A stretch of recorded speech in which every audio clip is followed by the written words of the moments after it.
ಸ್ನೇಹಿತರೆ ನಮಸ್ತೆ. ಈ ವಿಡಿಯೋದಲ್ಲಿ ಮನೆಗೊಂದೊಂದು ಮರ ಮೀನ್ಸ್ ತೋಟಕ್ಕೊಂದೊಂದು ಮರ ಎಲ್ಲ ಜಾತಿಯ ಪ್ರಭೇದದ ಹಣ್ಣುಗಳ ಮರ ಯಾಕೆ ಇರಬೇಕು ಅಂತ ನಿಮಗೆ ಕಂಪ್ಲೀಟಾಗಿ ಹೇಳ್ಕೊಡ್ತೀನಿ. ಈ ವಿಡಿಯೋ ನೋಡ್ಕೊಂಬರೋಣ ಬನ್ನಿ. ಸ್ನೇಹಿತರೆ, ಇದು ನಮ್ಮ ಮಾವಿನ ಗಿಡ, ಒಂದೇ ಗಿಡ ಇರೋದು. ವರ್ಷ ಪೂರ್ತಿ ನಾವು ಇದರಲ್ಲೇ ಮಾವಿನ ಹಣ್ಣು ತಿನ್ನೋದು. ಈ ಸೀಸನಲ್ಲಿ ಎಷ್ಟು ಮಾವು ಬೇಕೋ ಅಷ್ಟು ತಿಂತೀವಿ. ಇನ್ನು ಮಿಕ್ಕಿದ್ದೆಲ್ಲ ಗಿಡ ಪ್ರಾಣಿ ಪಕ್ಷಿಗಳಿಗಂತೂ ಖಂಡಿತವಾಗ್ಲೂ ಬಿಟ್ಟಿರ್ತೀವಿ. ಸ್ನೇಹಿತರೆ, ಈಗಿನ ಕಾಲದಲ್ಲಿ ಎಲ್ಲ ಮಾವಿನ ಹಣ್ಣಿಗೂ ನೀವು ಮಾರ್ಕೆಟಲ್ಲಿ ಹೋಗಿ ತೊಗೊಂಬರೋ ಮಾವಿನ ಹಣ್ಣಿಗೂ ನಾವು ಮನೇಲಿಕ್ಕಿ ಹಣ್ಣು ಮಾಡೋ ಮಾವಿನ ಹಣ್ಣಿಗೂ ತುಂಬ ಡಿಫ್ರೆನ್ಸ್ ಇದೆ. ಯಾಕೆ ಅಂತಂದರೆ ಎಲ್ಲ ಮಾವಿನ ಹಣ್ಣುಗಳಿಗೂ ಔಷಧಿ ಹೊಡೆದೇ ಹಣ್ಣು ಮಾಡೋ ಅಂಥದ್ದು.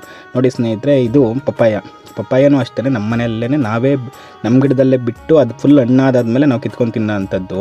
ಸೀರಿಯಸ್ಲಿ ಈ ವಿಚಾರ ಯಾಕೆ ಹೇಳ್ತಾ ಇದ್ದೀನಿ ಅಂದರೆ, ಈಗಿನ ಜಗತ್ತಲ್ಲಿ ದುಡ್ಡಿನ ಆಸೆಗೋಸ್ಕರ ಎಲ್ಲರೂ ಕೆಮಿಕಲ್ ಹಾಕಿ ಮಿಕ್ಸ್ ಮಾಡಿನೇ ಹಣ್ಣುಗಳು, ಆರೋಗ್ಯ ಕೊಡೋ ಅಂಥ ಹಣ್ಣುಗಳನ್ನೂ ಬಿಡ್ತಾ ಇಲ್ಲ. ಈಗಿನ ಕಾಲದಲ್ಲಿ ಎಲ್ಲ ದುಡ್ಡು ಅಂತಲೇ ನಡೀತಾ ಇದೆ. ಸ್ನೇಹಿತರೆ, ಇದೇ ಕಾರಣಕ್ಕೆ ಚಿಕ್ಕ ವಯಸ್ಸಿಗೆ ಆಟ ಆಡೋಕ್ಕಾಗ್ತಾ ಇರೋದು. ನಾನು ಮೊನ್ನೆ ಒಂದು ಮೈಸೂರು ಮ್ಯಾಂಗೋ ಚಾನಲಲ್ಲಿ ಕಂಪ್ಲೀಟಾಗಿ ಒಂದು ವೀಡಿಯೋ ನೋಡಿದ್ದೆ, ಈಗಿನ ಕಾಲದಲ್ಲಿ ಫುಡ್ ಅನ್ನೋದು ಹೆಂಗಿದೆ ಅಂತ. ನೀವು ಒಂದು ಸಲ ಟೈಮ್ ಇದ್ದರೆ ಹೋಗಿ ನೋಡ್ಕೊಂಬನ್ನಿ.